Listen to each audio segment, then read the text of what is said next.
Yo, I know I'm not tripping. What is that? What the? What? For decades, the ongoing mystery surrounding UFOs has captivated people. It's moving really weird. It's like spinning, and it's got like another disc inside of it that's spinning. But perhaps even more intriguing are the rumors of a secret group of government agents who investigate them.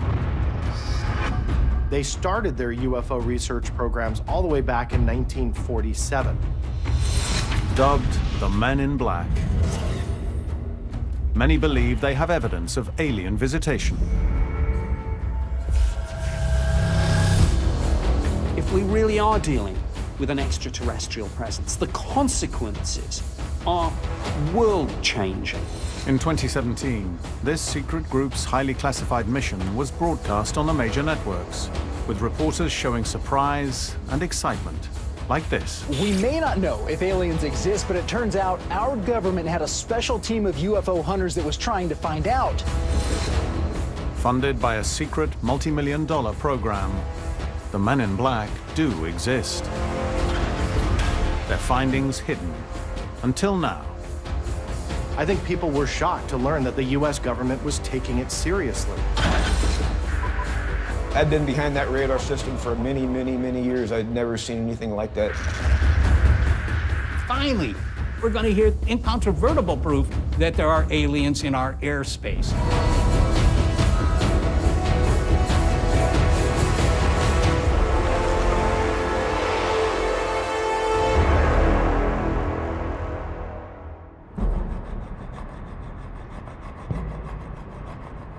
Politicians don't typically like talking about UFOs, and when President Trump was asked to, his answer to one news program was unsurprisingly dismissive.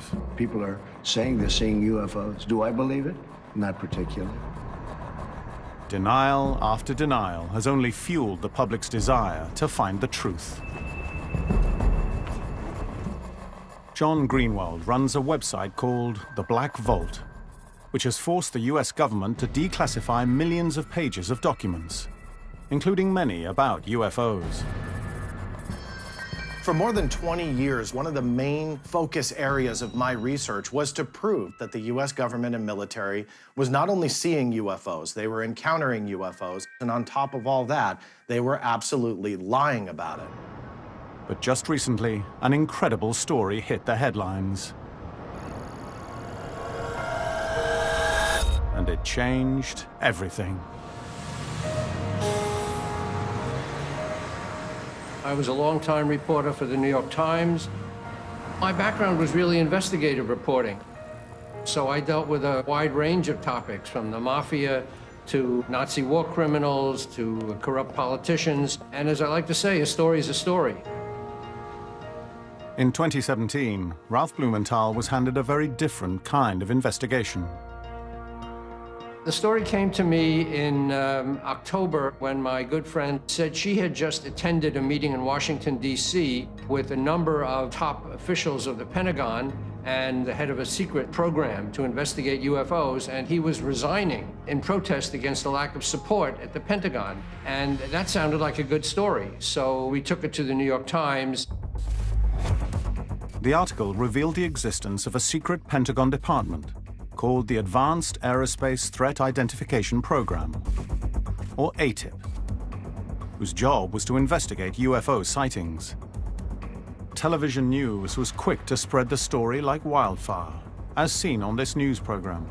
The Pentagon officially acknowledging its Advanced Aviation Threat Identification Program for the first time. The New York Times reports the program remains in existence and has continued to investigate episodes brought to them by service members. I think people were shocked to learn that the United States military were encountering these unidentified flying objects, and on top of all that, the US government was taking it seriously. The story ran on a Sunday on page 1, a few days before Christmas, 2017. And the fact that the New York Times was really putting its credibility behind the story and putting it on page 1 strengthened the impact. This was one of those moments that, when the history of the UFO phenomenon is written, will be pivotal. There was now evidence of a secret program staffed by agents whose job was to investigate UFOs for the US government. To the ordinary citizen, these were the real men in black. The man behind the expose was Luis Elizondo, a former counterintelligence officer who'd served in the US Army for 20 years. Luis Elizondo served in a variety of sensitive posts abroad. From what we could see, he was a very highly placed intelligence operative. He was, according to them, the director of this secret program within the Pentagon to look into UFOs, or what they were now calling unidentified aerial phenomena, or UAPs. We would talk to him at some length on a number of occasions. His job was to head ATIP, the Advanced Aerospace Threat Identification Program. He was not getting the support in the Pentagon that he was hoping for. He wanted to see this subject examined publicly, which is why he resigned. In a damning resignation letter addressed to the Undersecretary of Defense, Elizondo wrote, "Despite overwhelming evidence, certain individuals remain staunchly opposed to further research on what could be a tactical threat to our pilots, sailors, and soldiers, and perhaps even an existential threat to our national security." Elizondo would not reveal details of his top-secret investigations. But his story was accompanied by tantalizing evidence. Videos shot by US Navy fighter planes during encounters with unidentified flying objects. There's a whole fleet of them. Look on the ASA. My gosh. Well, one of the most famous videos shows a Navy gun camera tracking an object that seems to be zipping above the waves. And the camera is having some trouble keeping up with it because it's going so fast. And finally, it locks in on it because that's the technology that the military has. Another video showed what looked like a spinning top, sort of leaning over on its side. There's a thing. It's rotating.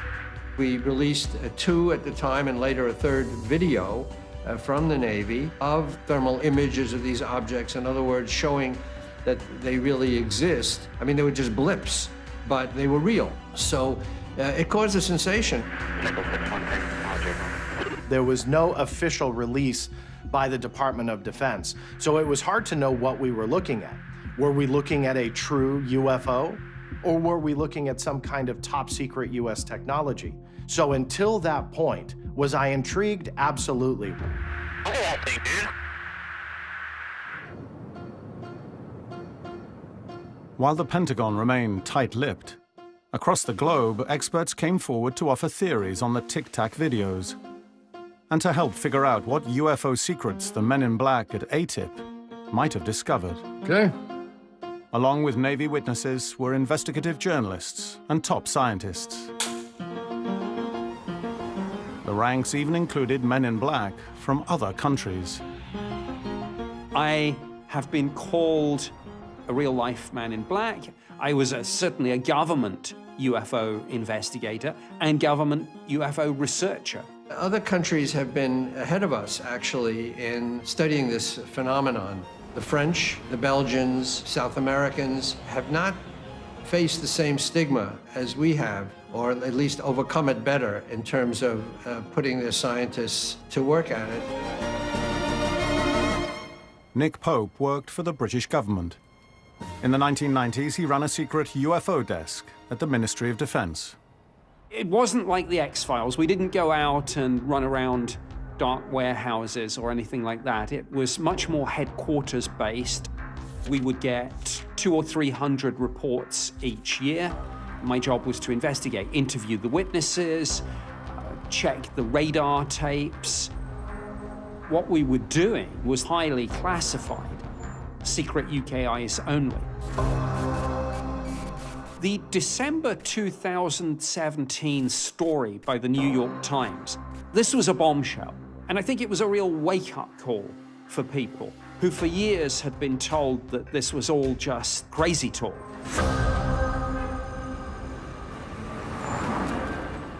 Following the article, the search for answers took a dramatic turn when US Navy servicemen and women came forward. Kevin Day is a retired radar operator who was on board a Navy warship the day one of the Tic Tac videos was recorded. I was a senior chief petty officer, operations specialist, Top Gun graduate. I'd been behind that radar system for many, many, many years. I'd never seen anything like that. Thanks to witnesses like Kevin, it's now possible to piece together the story of what's known as the Nimitz encounter.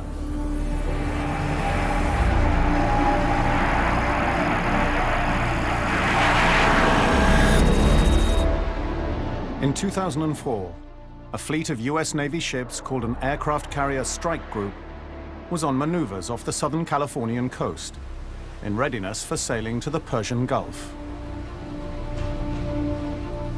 At its head was the USS Nimitz, one of the largest warships in the world, capable of carrying over 60 aircraft. At its flank was the cruiser, USS Princeton, where Kevin Day was in charge of the US Navy's most advanced radar system of the era. My role in the radar room on the Princeton was to track everything and identify it. And then if it becomes a threat, to actually defend the strike group. During several days of maneuvers, Kevin was being plagued by strange readings on his screens. We were down off the coast of San Diego, and I started to notice these really strange contacts. They were appearing in 5 to 10 at a time, and we tracked them from lower Earth orbit down to 80,000 feet, and then they would sit there for a while, and then they would drop to 28,000 feet and start tracking south towards us at 100 knots. I gotta tell you, I'd never seen anything fly like that. Usually things going 100 knots are gonna fall out of the sky.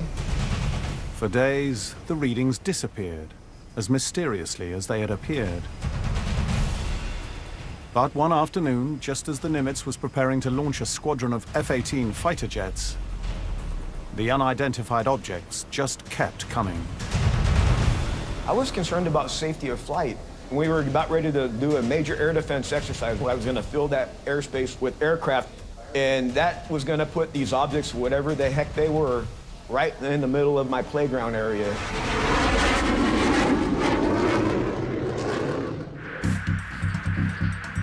All of a sudden on the radio, in the speaker overhead, we're hearing, oh my God, I'm engaged, I'm engaged.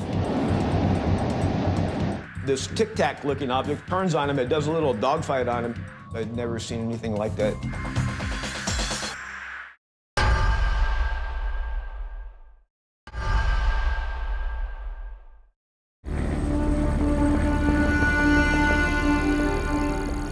Off the coast of San Diego, a group of UFOs has appeared on radar, headed toward a fleet of US Navy warships. I gotta tell you, I'd never seen anything fly like that. Officer Kevin Day sounds the alarm, and 2 F-18 fighter jets are scrambled with orders to track down the mysterious objects. It's a pretty standard intercept. Got 2 vertical objects in the same vertical piece of sky. On the 2D display, they look merged now, and all of a sudden on the radio, in the speaker overhead, we're hearing, oh my God, I'm engaged, I'm engaged. And I'm watching radar, and this thing drops from 28,000 feet down to the surface of the ocean. And I found out later the next day, 0.78 seconds. In less than a second, no sonic boom, no nothing. I'd been behind that radar system for many, many, many years. I'd never seen anything like that, either before or since. The 2 pilots with a bird's eye view of the UFO were Commander Dave Fravor and Lieutenant Commander Alex Dietrich. We were able to then visually pick up what we describe as a Tic Tac, because that's what it looked like, this white oblong-shaped object that was moving very fast. It surprised us. Commander Fravor later spoke vividly about the Tic Tac's maneuvers on a podcast. It's going north, south, east, west. It's just radically moving forward, back, left, right, at will. I mean, you're talking something that's just sitting in space, in the wind, and then it just all of a sudden accelerates. This Tic Tac looking object turns on him, it does a little dogfight on him, and it also just takes off. and leaves them there.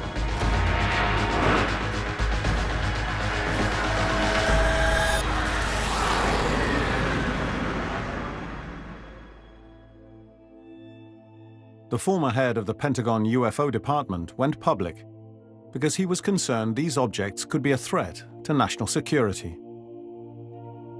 But further details about these Tic Tac objects were still top secret. So a group of scientists, led by Robert Powell, decided to perform their own analysis, based on the witnesses' descriptions of the object's phenomenal performance.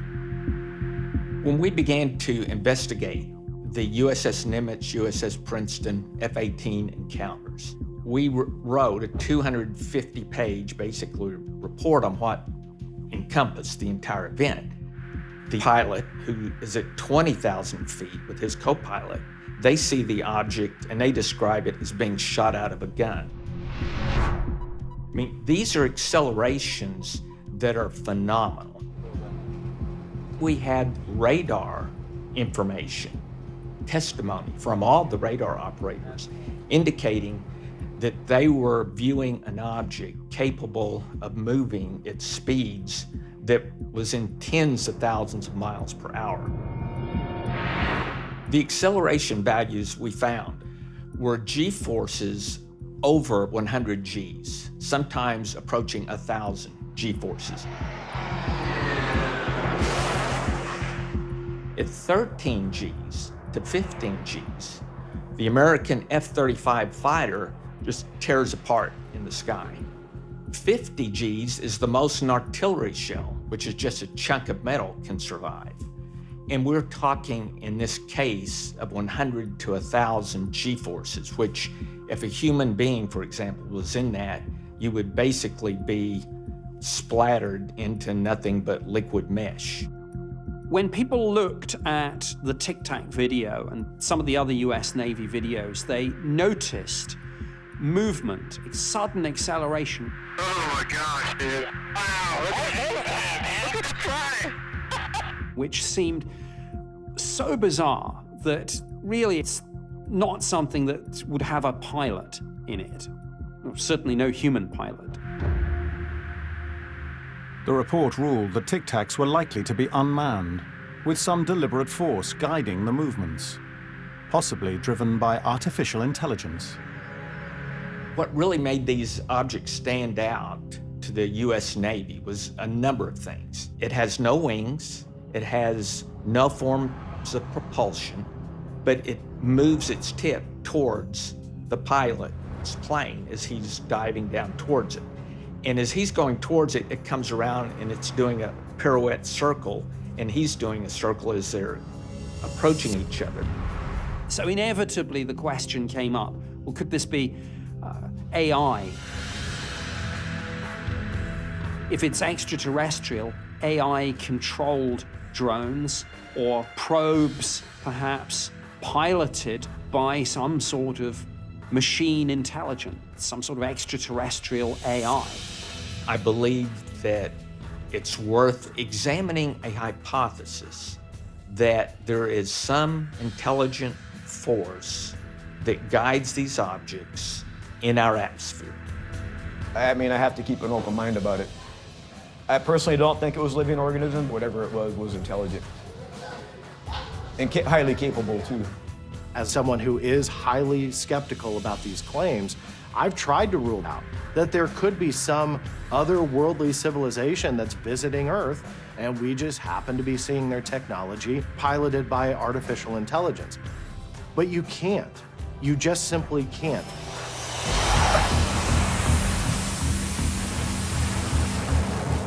If the US government knew more about the objects encountered by its warships, it wasn't saying, leaving UFO researchers to speculate, and not just about what they were, but also why they targeted the USS Nimitz. Some even suggested it was because the ship was nuclear-powered. The idea that there's a connection between our discovery of nuclear warfare and UFOs and flying saucers is something that dates way back to the beginning of the UFO era.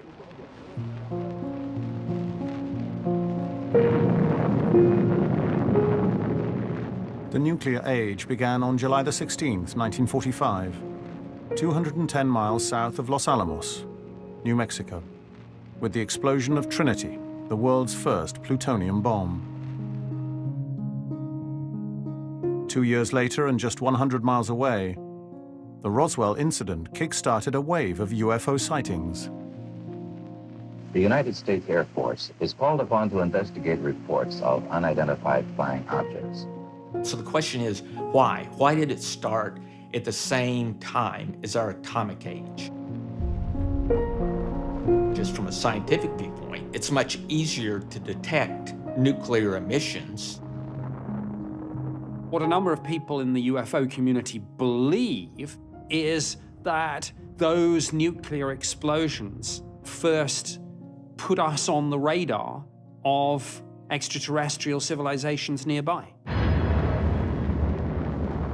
So it's no surprise that we see a number of cases where UFOs have been seen in close proximity to nuclear facilities.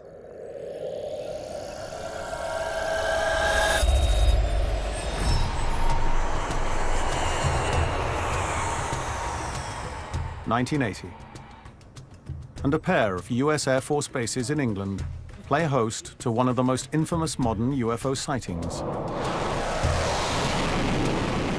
Former RAF air stations, Bentwaters and Woodbridge, were located close to a remote area of woodland called Rendlesham Forest. These were among the most strategically important bases in the entire NATO alliance. Bentwaters was home to some of the US Air Force's most advanced aircraft of the time. It also held America's Cold War arsenal of bombs and missiles. And huge underground bunkers were rumored to contain nuclear warheads. The Rendlesham Forest incident started in the early hours of 26th of December. A number of people on guard patrol saw strange lights in the forest, and their initial thought was that an aircraft might have crashed. When they got out there, they found not some vague shape in the distance or lights in the sky, but a UFO.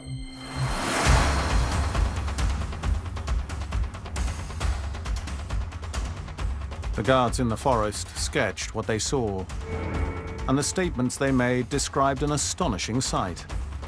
A triangular metallic glowing object with flashing lights. This is something that some of the witnesses say landed. So this is about as up close and personal as you can get.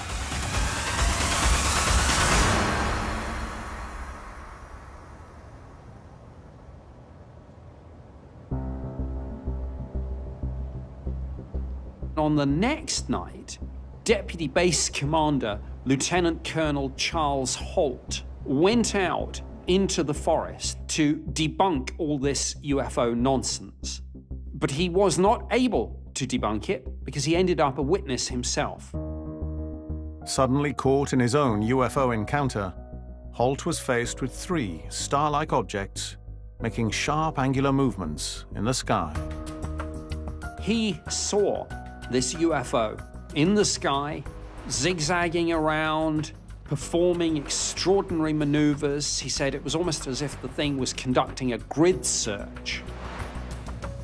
What Holt reported next is chilling. One UFO entered the base's airspace and hovered overhead. He described how this thing shot a beam of light, a narrow beam of light, down at the ground just in front of him and his men. It has been alleged that those light beams not only penetrated the weapons storage areas, but in some way affected the ordnance that was stored there. Holt's story has led to suggestions that the UFO may have switched off nuclear warheads. But there's no record of a bunker in the original reports. And some have questioned whether Holt and other witnesses might have confused their stories over the years. The problem is, you get the original account, and then people get asked about it more and more and more, and it's a natural sort of thing that you see in other areas of folklore. One of the American airmen claims that he saw an actual physical object. So every time it's told, it gets better in that the object becomes ever more elaborate, ever more lights on it, that he not only approaches it and sees it, but touches it. Now, that's not to say that nothing actually triggered the story in the first place, but I think we should be very skeptical about things that people have said happened to them 20 or 30 years later. It started as a real experience, but it's become a legend. Rendlesham remains a mystery. But it was not the first time that UFOs have been accused of tampering with nuclear weapons.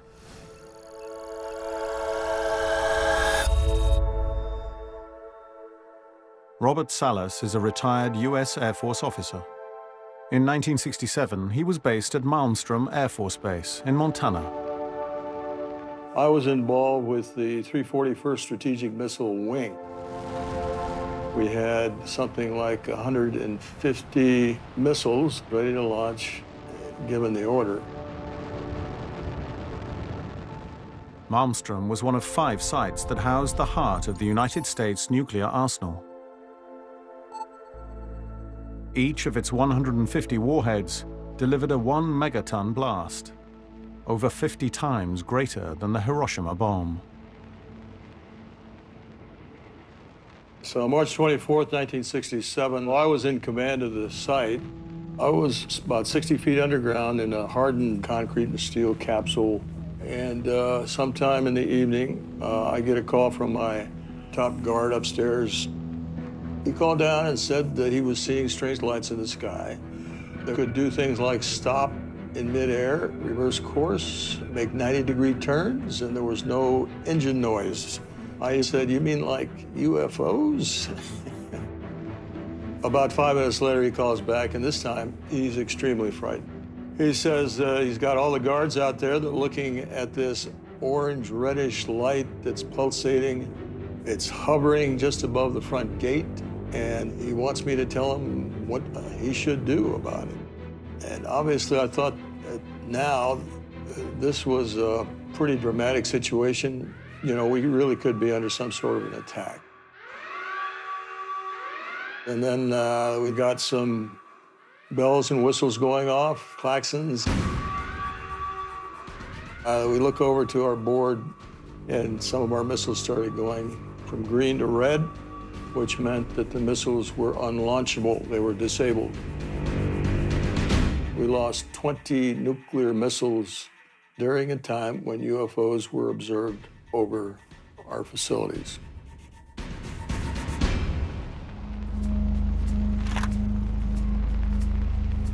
I believe there's sufficient evidence of UAP activity around nuclear sites to validate an investigation into that subject deeply. Some people point to extraterrestrial visitation as some sort of warning to humanity. We can switch off these weapons at will. Don't try and use them against us. Don't use them against yourself. Don't blow yourselves up. Shining a beam of light on our nuclear weapons. To me, that's a message. It's a message that says, get rid of your nuclear weapons.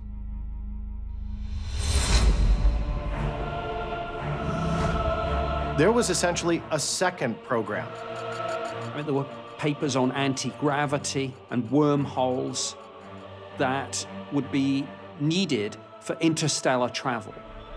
Do we have neighbors on a planet that was so close? I mean, that would be incredibly exciting.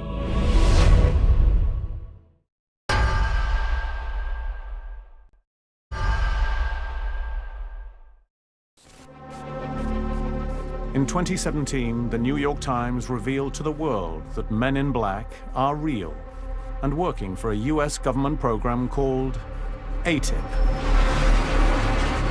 that was set up to investigate UFO encounters with Navy fighter planes. I think people were shocked to learn that the United States military were encountering these unidentified flying objects, and on top of all that, the US government was taking it seriously. 3 videos of tic-tac-shaped flying objects sparked a frenzy of speculation. My gosh. While the media was looking for answers from the Pentagon, a very different group of investigators was looking for evidence in space.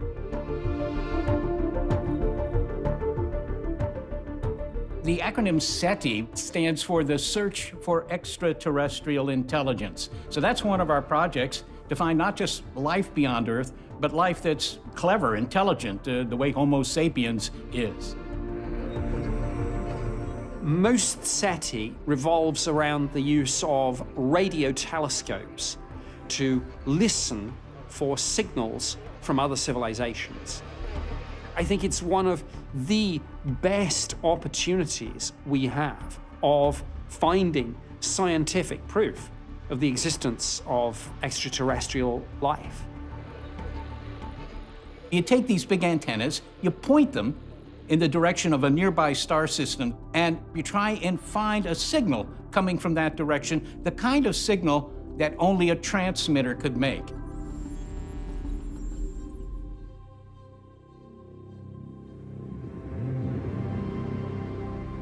The search for life beyond our planet has been accelerated by the advent of new space technology. In the last 25 years, astronomers have discovered the existence of 4,000 exoplanets, some of which are similar to Earth and could be home to intelligent life. When I was a kid, scientists weren't sure, were planets commonplace or were they rare? Nobody knew because we hadn't found any around any other stars. But beginning in 1995, we did start finding these things, and what we know today is that essentially all stars have planets. Planets are really commonplace. And so maybe life is commonplace, and if we just look hard enough, we'll find that it's all over the place, including intelligent life. Out in the universe, there are many, many, many planets that might be conducive to life-friendly conditions. We know that on Earth, life can occupy some pretty unpleasant conditions, and so kind of all of that mean that it's more likely than not that there's some kind of life out there. In 2019, SETI scientists found a signal coming from the star system Proxima Centauri. That's the nearest other star system to our own solar system. It's only a little over 4 light years away. And this signal, well, that's exactly the kind of signal that comes from a transmitter. Proxima Centauri is the closest star to our Sun. It's located within the Alpha Centauri solar system. And recently, astronomers have found signs that one of the planets here might be habitable. So was this it? Did we have neighbors on a planet that was so close? That would be incredibly exciting. But how long would it take for us to go there and actually check it out? Well, you could take the fastest rocket that we build, like the one that went to Pluto, and it goes 10 miles a second. That's pretty fast, 10 miles a second, right? But even at that speed, it would take 75,000 years to get to Proxima Centauri. The interesting thing that I find with the SETI project is they're similar to me in that they believe that there's intelligence out there, much more advanced than us. But where they and I disengage is, are they capable of getting to our solar system? And because we are not capable of getting to another solar system, they assume the vice versa is true.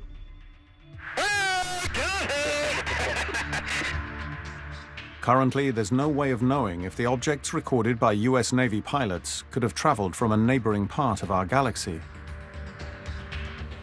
But there is evidence to suggest that the government UFO investigators at ATIP wanted to find out. There was essentially a second program This one was referred to as OSAP. The Advanced Aerospace Weapons System Application Program, or OSAP, was the scientific sister program to ATIP. This was funded by an intelligence arm called the Defense Intelligence Agency. I tried to figure out exactly what it was and filed some Freedom of Information Act requests. The result was a list of 38 reports that OSAP had created. They set out 38 scientific and technical studies. There were papers on anti-gravity, papers on warp drive and wormholes. It was all about the sort of exotic theoretical physics that would be needed for interstellar travel. The Pentagon denied that OSAP's research had anything to do with UFOs. Instead, its purpose was to investigate possible advances in aerospace technology over the next 40 years. But one study on the list cast doubt on this claim. For anyone saying, well, why is this to do with UFOs? One of the studies was about the Drake equation. And the only purpose of the Drake equation is to come up with an estimate of the number of communicable civilizations in our galaxy. So for an aerospace application program, looking 40 years into the future, what is a Drake equation report doing in there? That's all about calculating alien civilizations in the cosmos. Many believe the OSAP documents are proof the government is investigating the existence of aliens and their ability to visit Earth.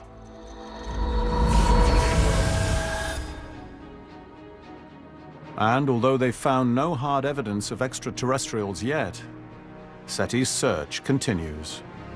I think the current generation of radio telescopes are just about on the cusp of where they need to be, and the next generation will have the power to detect, certainly, any civilization in our small part of the Milky Way galaxy. So these are exciting times.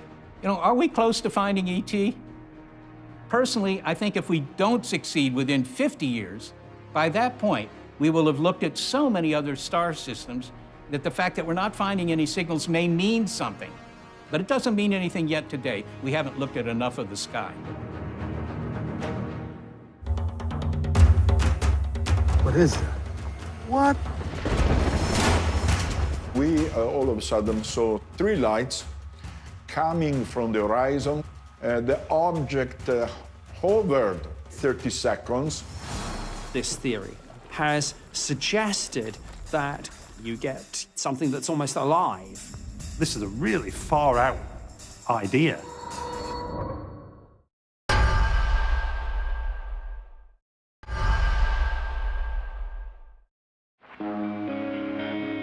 Yo, I know I'm not tripping.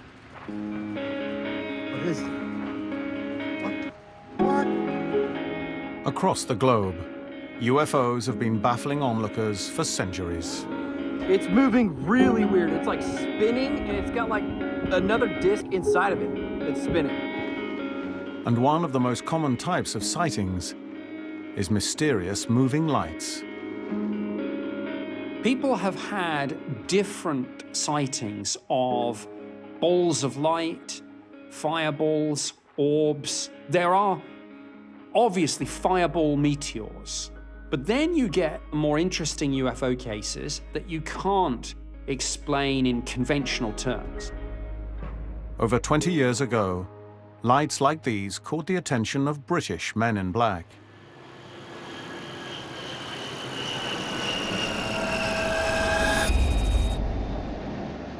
The number of sightings of unexplained objects was stacking up. Even RAF pilots were reporting them.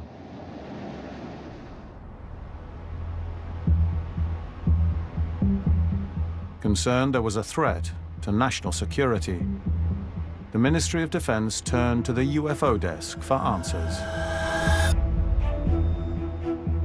A colleague of mine in the Defense Intelligence staff and I got together, and what we decided was that we should effectively undertake an intelligence assessment of UFOs. What are the threats? What are the opportunities? What does the science tell us? The study was given the codename Project Condign. It remained top secret until 2006, when investigative journalist David Clark had its findings declassified. I was given a brown envelope with this huge 3-volume report, and quite clearly a lot of it was easily explainable. If you look through the conclusions, vast majority of reported sightings could be explained by ordinary objects. And a lot of those things turned out to be ordinary aircraft, balloons, natural phenomena. But several mysteries remained. Crucially, moving balls of light that the scientists called buoyant plasmas. In some instances, they thought that these plasmas could not only change shape, but could interact in some way with witnesses, maybe even respond to stimuli. The top-secret government report had set out to explain all UFO sightings, but instead created a new mystery, suggesting that plasmas were moving freely through our skies. This is a really far-out idea, and yet there's no hard evidence to support this theory. Å, fy fader! Jeg filmer det, jeg har det på tape! Not far away in Norway, more evidence was emerging. Hesdalen in Norway is an area where over decades people have reported strange balls of light. They're called the Hesdalen Lights, and like the plasma described in the British UFO report, they move. From as far back as the 1980s, these lights have made hundreds of appearances and captured the attention of Italian astrophysicist Massimo Teodorani. I went to Hesdalen in order to try to take data on this kind of phenomenon. We all of a sudden saw 3 lights that were coming from the horizon from south. These lights were a triangular shape, but it was moving. And it came up to over our head. The object hovered, I would say 30 seconds. It rotated, and all of a sudden it disappeared over our heads. We were not expecting it at all, and it was very spectacular. After years of study, Teodorani thinks he knows what might cause the plasma to appear. It can happen that sometimes underground you have quartz that are subject to tectonic stress. The theory is that when quartz, buried deep in the earth, comes under pressure, it emits a charge that electrifies the skies above. In that case, you liberate electricity in the air, and you create plasma lights in the atmosphere. But there is a mystery here, a big mystery. We don't know why these lights last a so long time in the sky. If it is only plasma, it should vanish. But instead, they move, change shape, and change direction. The British UFO report couldn't explain these mysterious moving plasmas. But now scientists think they may have found the answer. A group of scientists discovered that when plasmas interact with the particles, dust particles for instance, the plasma start to behave in a strange way.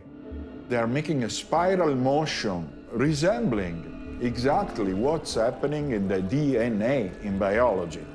So strangely, it seems to be another kind of life. This theory has suggested that within these plasma phenomena, you get almost something akin to human DNA. You get something that's almost alive. It's an intriguing theory. I think it's one of those theories that is a little problematic, that it seems to put increasing layers and layers onto a theory, all of which has to be correct to try and explain these UFO cases. To me, it's almost like invoking one unexplained thing that we don't know about, i.e. dusty plasmas, to explain another unexplained thing that we don't know about, potentially UFOs. I mean, a living plasma entity would be a fascinating thing. And if something simulates life, does that mean it is itself alive? Or is it just doing a very good job of looking like it? Living plasma is one of many theories to explain strange objects in our skies. But the US government and its UFO investigators have offered no explanations of their own. There's a whole fleet of them. Look on the ASA. Some suspected they might be hiding information on the Tic Tac objects, and others pointed to the lack of detail in Luis Elizondo's account of the Pentagon UFO program, and questioned whether its job really was to clear up the UFO mystery after all.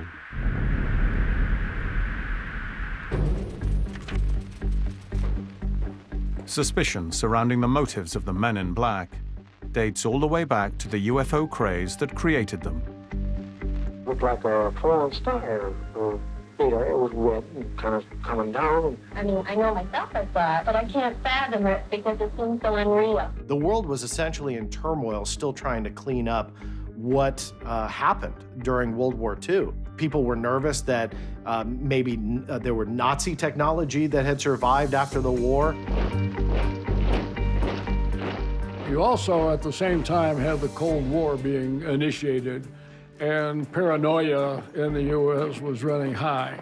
I mean, we literally thought that the Soviets were going to come and bomb us at any minute.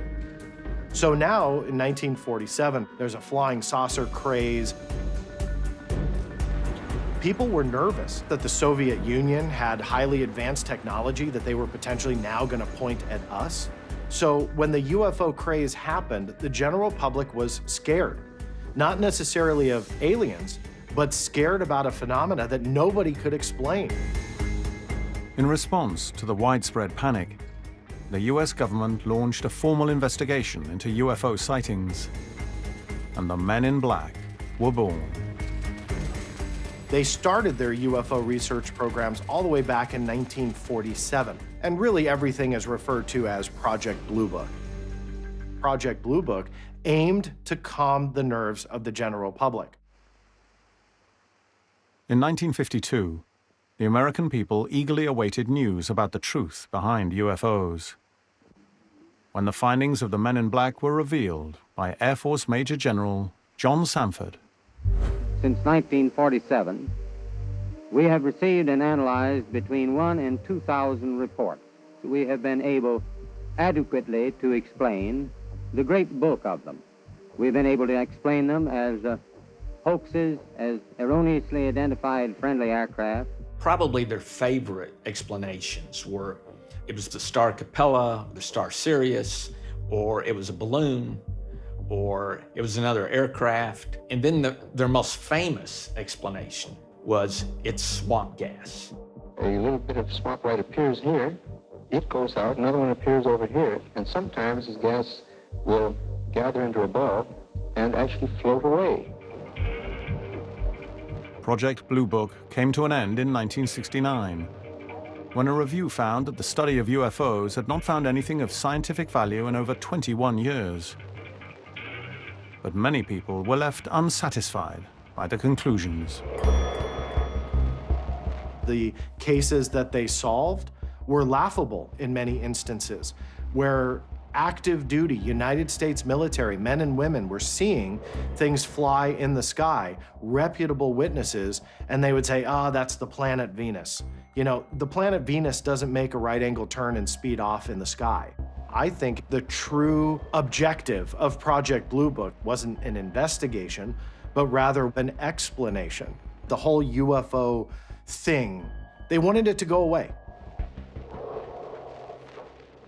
As they shut the project down, not all of its 12,000 UFO reports had been explained.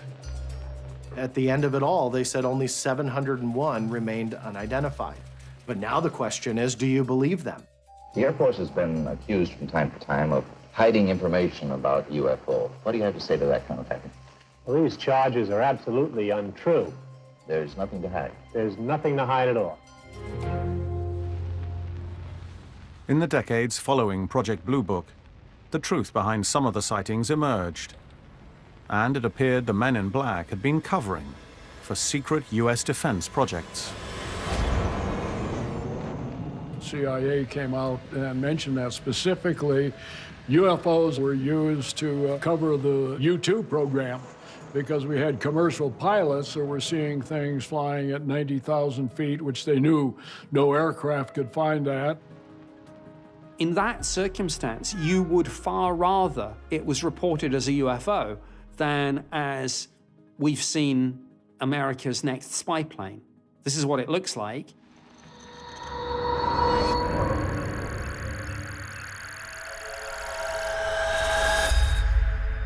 I think it's absolutely possible that the Nimitz encounter in 2004 was American technology.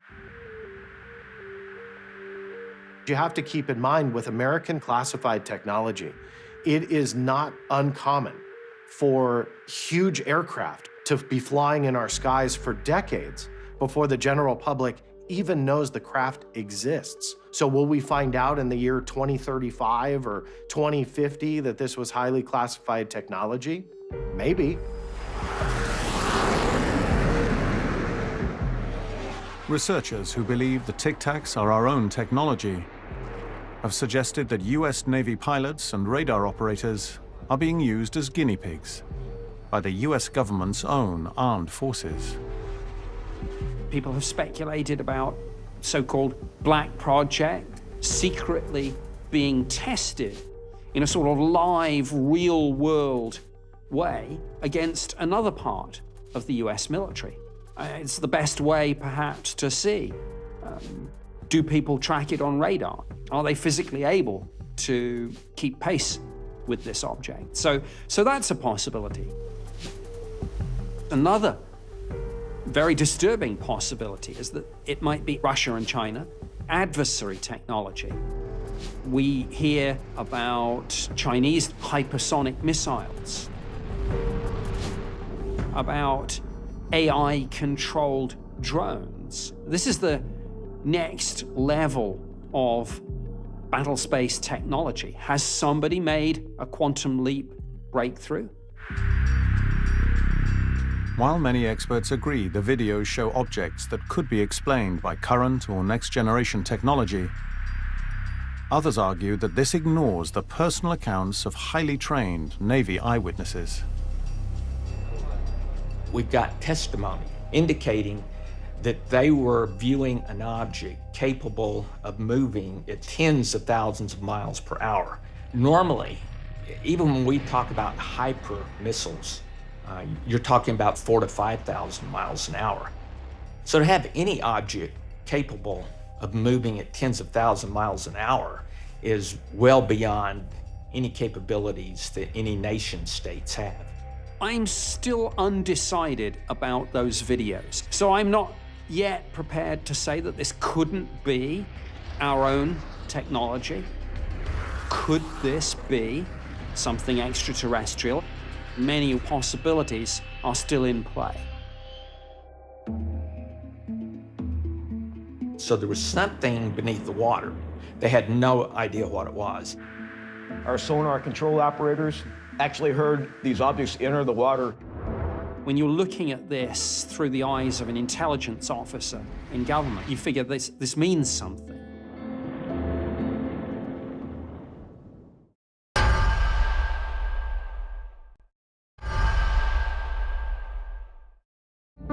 We have a UFO to the right here. Son el zoom. Desapareció. Across the globe, people have recorded thousands of UFO sightings.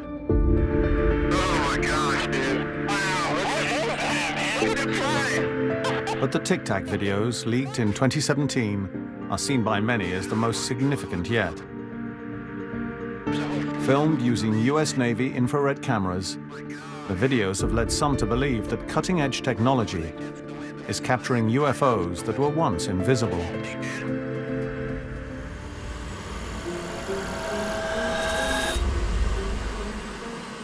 In 2016, a police helicopter fitted with a similar camera system was flying over the Bristol Channel near the border of England and Wales.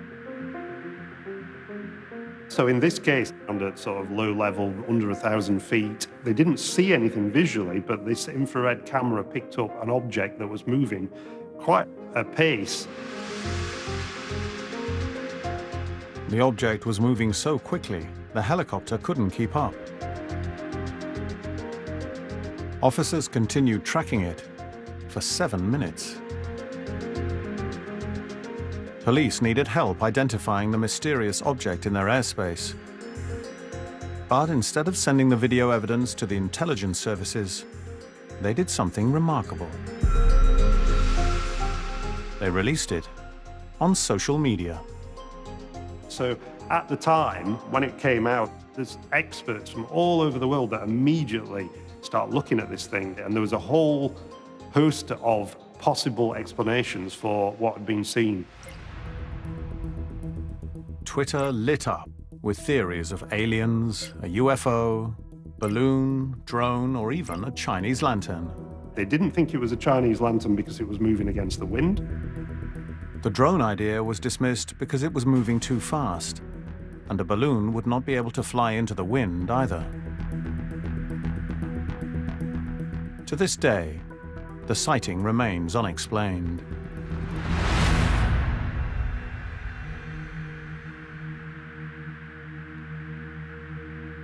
UFO investigators have commented on the video's striking resemblance to the Tic Tac footage shot by US Navy planes in 2004. They've also made another link.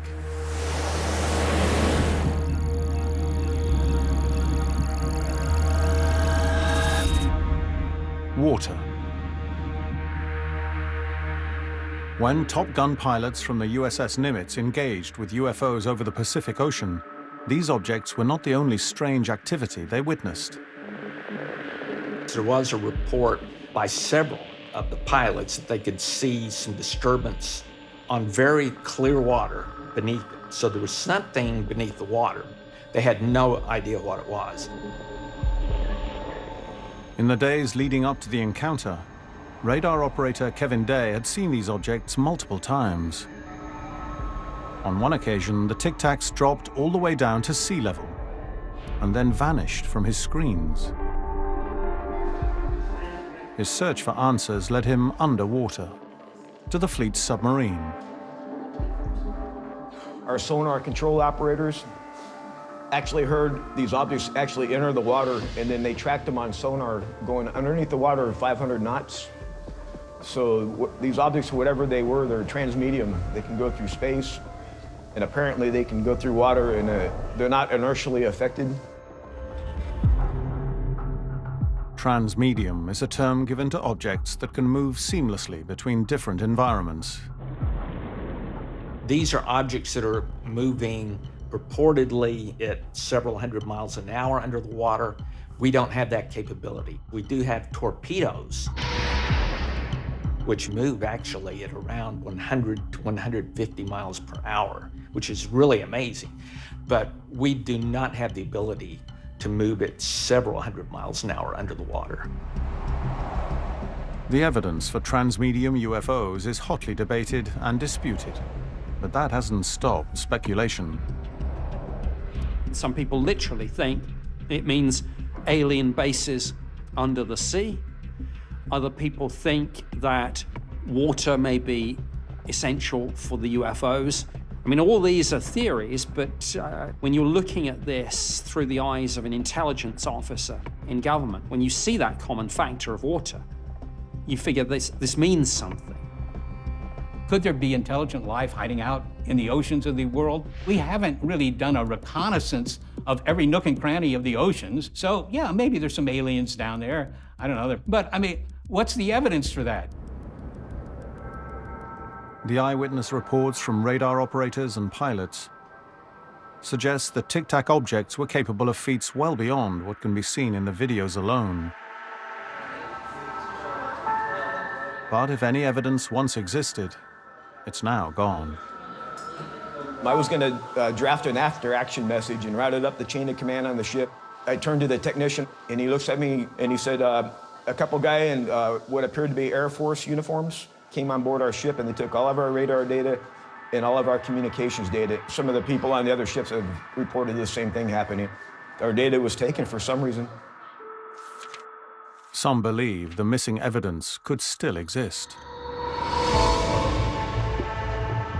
By 2020, the Pentagon was getting squeezed for answers, and the public wanted to know what its secret UFO program had discovered.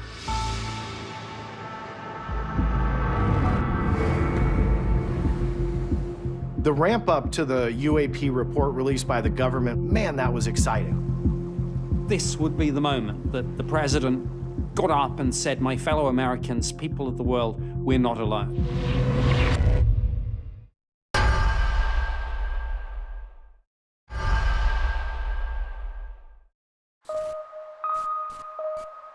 Two years after the New York Times first published videos of US Navy jets encountering mysterious flying objects, something happened in the Washington corridors of power. The Pentagon quietly admitted the videos were real, confirming that unidentified aerial phenomena were making incursions into their training exercises. The news had a big impact and put the US government under pressure to reveal the truth about UFOs. But no one expected what happened next.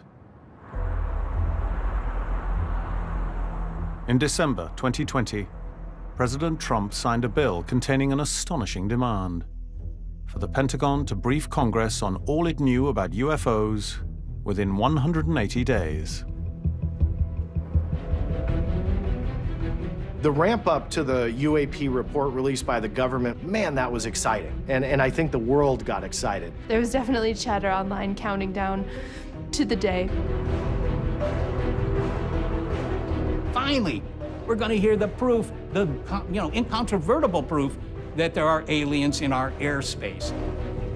This would be the moment that the president got up and said, "My fellow Americans, people of the world, we're not alone."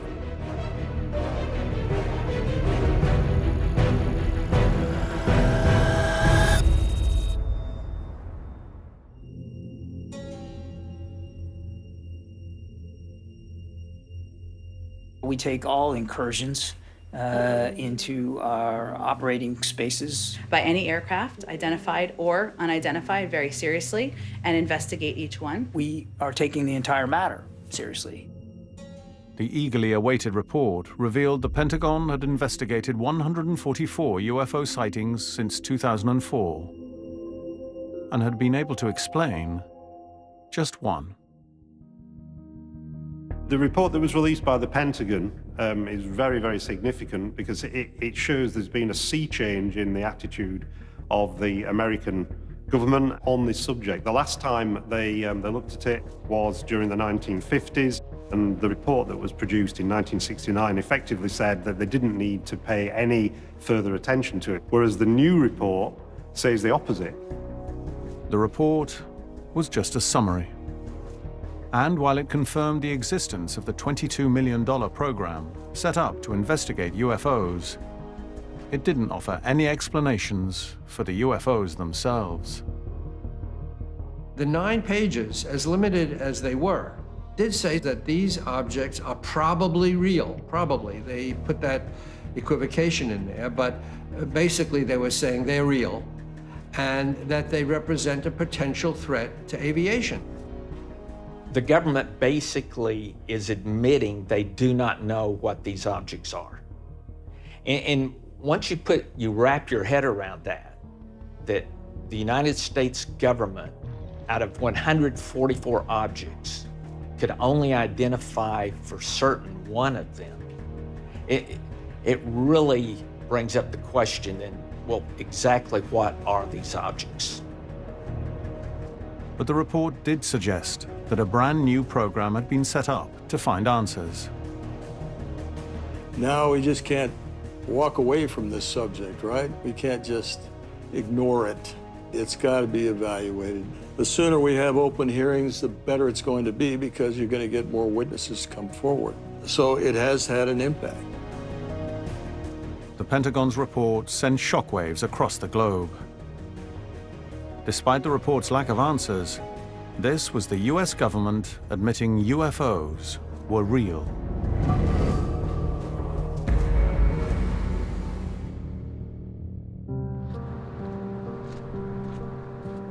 For Kevin Day, the former Navy radar operator who was one of the first people to witness the Tic Tac objects, this also represented proof that he was right.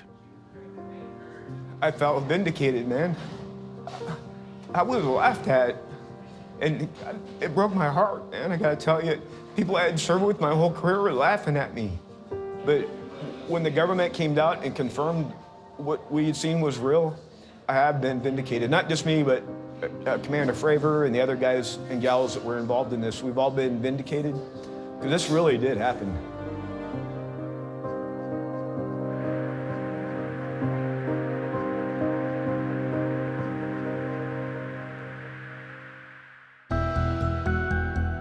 Well, we're on board HMS Northumberland for a new series of cat and mouse games with hostile nations. Warship Life at Sea starts Monday night at 9.